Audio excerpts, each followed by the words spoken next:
हैं कानपुर से।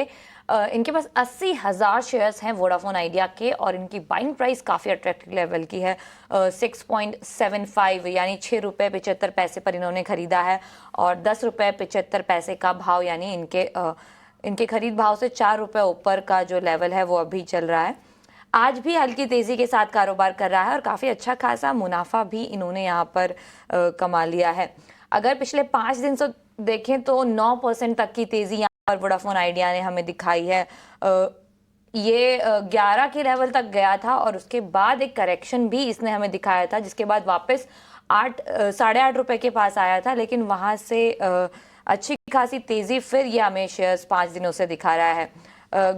गौरंग सर, आपके पास आना चाहूंगी। वोडाफोन आइडिया इन लेवल्स पर कैसा लग रहा है आपको और इनके लिए आपकी क्या रणनीति होगी? देखिए, पहली बात तो ठीक है, आपने 6 रुपए 75 पैसे में 80,000 शेयर ले लिए और भगवान की कृपा से आज भाव 10 रुपए 75 के पार है। और ये इसलिए है क्योंकि पिछले कुछ दिनों में जो सर्वोच्च न्यायालय ने आदेश दिया था सरकार को, और सरकार ने जिस तरीके से मेरे ख्याल से माननीय मंत्री सिंधिया जी ने टिप्पणी करी थी कि कंपनी की तरफ से पत्रव्यवहार होगा तो हम वो जो एजीआर ड्यूज है उसके बारे में कुछ विश्लेषण करेंगे और आत्मचिंतन करेंगे।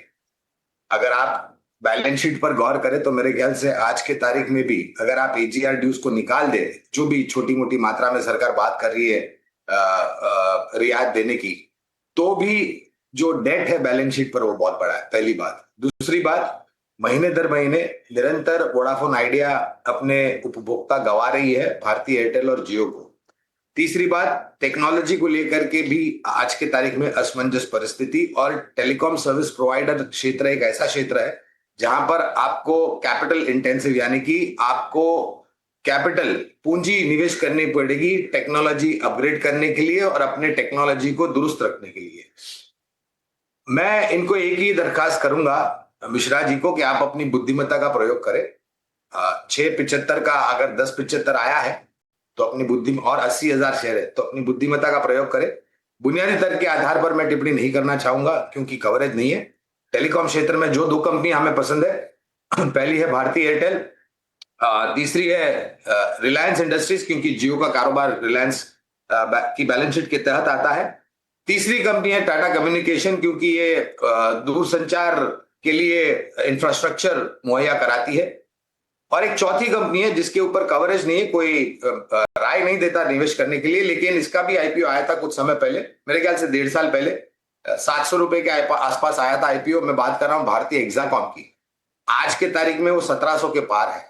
तो आप सक्षम और मजबूत कंपनियों में निवेश कीजिए।